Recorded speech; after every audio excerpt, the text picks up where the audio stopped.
Қалайсыздар достар? Бүгін мен өзім трейд жасаған кезде, яғни позиция ашқан кезде қолданатын саудаға кіру моделімді сіздерге үйреткім келеді. Жалпы бұл саудаға кіру, яғни позиция ашу моделін жалпы сіздерде анализ жасаған кезде немесе трейд жасаған кезде қолдансаңыздар болады. Бұл сіздерге барлығын қадам-қадаммен және подтверждение алып, яғни растау алып барып позицияға кіруге мүмкіндік беретін модель. Енді бұл үлгіні қалай қолданамыз, соны қысқаша түсіндіріп өтейін. Жалпы барлығы бізде үлкен графиктен басталады, яғни үлкен таймфреймнен басталады. Сол жақтан ең бірінші біз пой зонаны анықтап аламыз. Яғни пой ол үлкен таймфреймнен интересный зонаны табу. Мен үш интересный зонаны, яғни пой зонаны көрсетіп қойдым. Яғни үлкен таймфреймге кірдік, сол жақтан осы үш элементті іздейтін боламыз. Бұл тек қана біздің бірінші қадамымыз жасайтын, ал екінші қадамымыз ол confirm. Confirmде отырғанымыз бұл подтверждение. Үлкен таймфрейммен жұмысты аяқталғаннан кейін нарративті, сол жақтан анықтаған контекстті біз кіші таймфреймге кіріп растауымыз керек. Яғни біздің жасаған үлкен таймфреймде жасаған жұмысымыз дұрыс па, бұрыс па, соны кіші таймфреймде біз растаймыз. Бұл жерде енді confirm бізде біріншіден структураның өзгеруі, яғни толыққанды біздің нарративіміздің, жалпы анализіміздің рас екенін көрсетеді. Және бұл market structure shift, яғни трендтің өзгеруі тек қана әлсіз, жай қозғалыспен емес, өте қуатты, яғни displacement жасалу қажет. Келесі ол entry, бұл бізге ең соңғы қадам, барлығын аяқталдық, анализдің барлығын аяқталдық, енді саудаға кіру, яғни трейд жасауға қалды. Біз енді екі зонаны алдым, яғни fair value gap және order block. Осы екеуімен ғана позицияға кірсеңіз болады. Мен өзім көбінесе осы екі элементті ғана қолданамын. Енді осылардың барлығын біріктіріп қалай қадам-қадаммен жасаймыз, соны графиктен бірнеше мысалдар арқылы түсіндіріп өтейін. Айтпақшы, осы орайда өз курсым туралы қысқаша айта кетейін. Қазір 95 мың теңгелік курсты жеңілдікпен бар болғаны 60 мың теңгеге алып үлгеріп қалыңыз. Себебі бұл жеңілдік тек осы айдың соңына дейін ғана қолжетімді, ал келесі айдан бастап баға өзгереді, яғни қымбаттай түседі. Бұл курс кімдерге арналған? Егер қосымша табыс көзін іздеп жүрген болсаңыз, егер өз бетіңізше ешкімге тәуелді болмай жұмыс жасағыңыз келсе, ашқан позицияларыңыз стоп-лосспен қайта-қайта минусқа кетіп, тұрақты пайда көре алмай жүрген болсаңыз, немесе сапалы, жүйелі білім іздеп жүрген болсаңыз, онда бұл курс сізге арналады. Курстың форматы барлық сабақтар қазақ тілінде және барлығын өзім жазғанмын. Видео сабақтардың барлығы сапалы дизайнмен жасалған және нақты қарапайым тілде түсіндірумен дайындалған. Барлық материалдар Smart Money ICT концепцияларына негізделіп жасалған, яғни соларды үйретемін. Әр сабақтың астында методикалық конспект бар, қайта қарап, есіңізге түсіруге өте ыңғайлы. Ең маңыздысы нарықта дұрыс, жақсы жұмыс жасайтын модельдер мен стратегияға тоқталатын боламыз. Сонымен қатар нақты саудаға дайын екі модель береміз, яғни бағаның қайда кететінін сағаттап анализ жасаудың қажеті жоқ, бас қатырып, тек қана сол модельге нарық сай келген кезде рынокқа кіресіз, позицияңызды ашасыз және шығып кете бересіз. Және жеке өзімнен қолдау болады, яғни әрқашан сіздің сұрақтарыңызға түсінбей қалған жерлеріңіз болса, түсіндіріп жіберуге көмектесіп отырамын. Курс туралы пікірлер мен оқушылардың нақты нәтижелері осы видеоның астына алдағы уақытта бекітіп қоятын болам. Сол жерден, яғни видеоның астында сипаттамадан көре аласыз.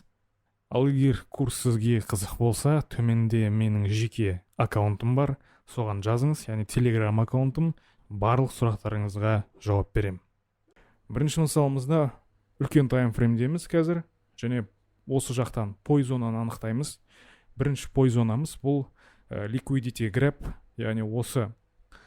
Мысалы бізде бұл жақта екі оңай шешілетін ликвидность тұр, себебі ешқайсысына да баға тиіспеген бұрынғы қозғалыс кезінде, және біздің жалпы нарықтық қозғалыс ол төмендеп бара жатқан тренд. Және мына жерде қарайтын болсақ, баға соңғы рет осы жерде ликвидность шешкен, содан кейін импульспен қозғалған. Яғни displacement болған, содан соң артқы жағында шешілмеген ликвидностьтер қалдырған. Яғни осы максимум және осы максимум. Енді осылардың қасына келген кезде баға қалай әрекет етеді, соған назар аудару арқылы біз интересный пой зонаны анықтаймыз. мінекей бұл екінші максимум. Кейін бізде баға келді.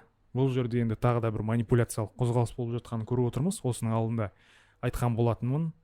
Мына жерде енді структура өзгерген сияқты болып көрінуі мүмкін, бірақ бұл жай ғана стоптарды жинау үшін және басқа трейдерларды манипуляциялау үшін жасалған қозғалыс.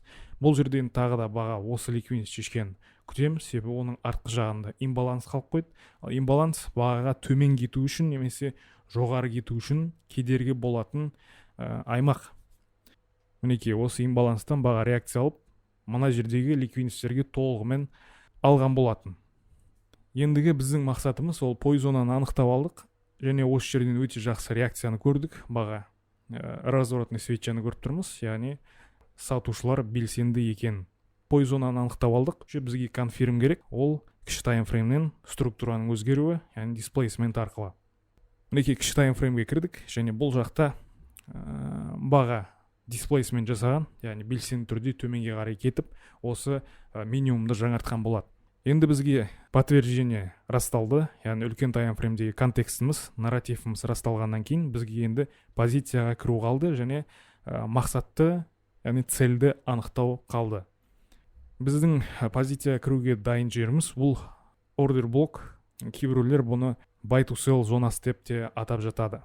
Және мына аймақта бізде sell side liquidity бар, яғни осы ликвидностьке дейін біз позиция ашуға дайынбыз.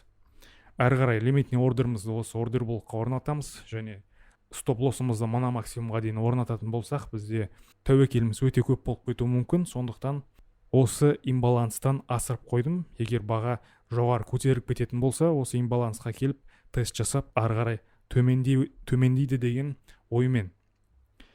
Және баға осы жерде консолидация жасап, ары қарай біздің таргетімізға жеткен болатын. Келесі мысалымызда біз үлкен таймфреймда пой зона ретінде имбаланс алған болатынбыз, яғни fair value gap, FVG.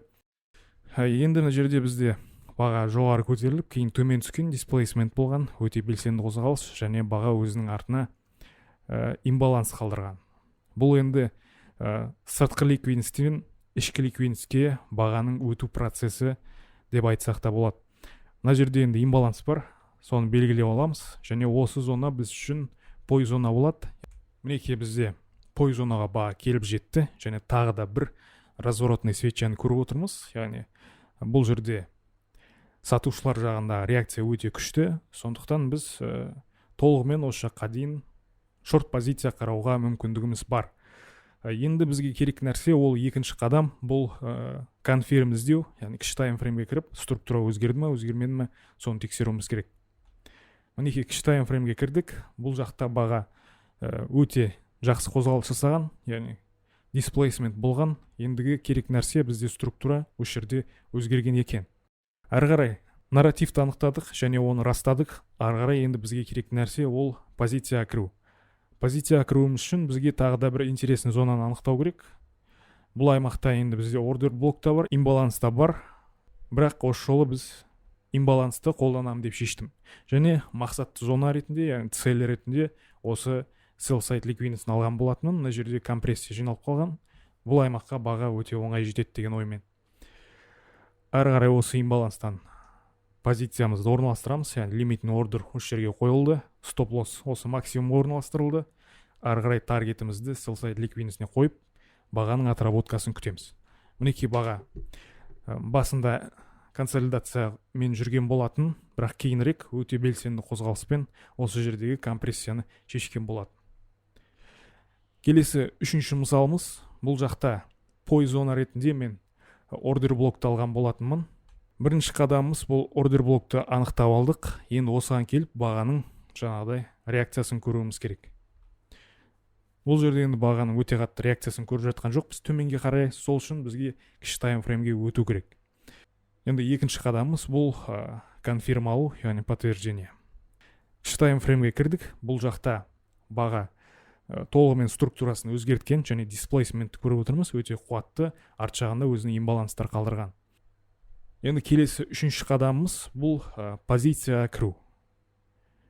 Бізде бірнеше зона бар, ордер блокта бар, имбаланста бар. Бірақ мен осы ордер блоктың қасында тұрған имбаланстан кіремін деп шештім. Таргетімізді осы sell side ликвидностіне, яғни сыртқы ликвидностьке орналастырамыз. Осымен сіздерге түсінікті болды деп ойлаймын. Жалпы 3 пой зона бойынша конфирм ала отырып, кіші таймфреймнен entry, яғни екі интересный зонаны пайдаланып позицияға кірген болатынмын. Бұл модель сіздерге түсінікті болса, енді саудада қолданып көрсеңіздер болады. Осымен видео аяқталды. Видеоға лайк басып, пікір қалдыруды ұмытпаңыздар және каналға жазылыңыздар. Назарларыңызға рахмет. Келесі видеода кездескенше.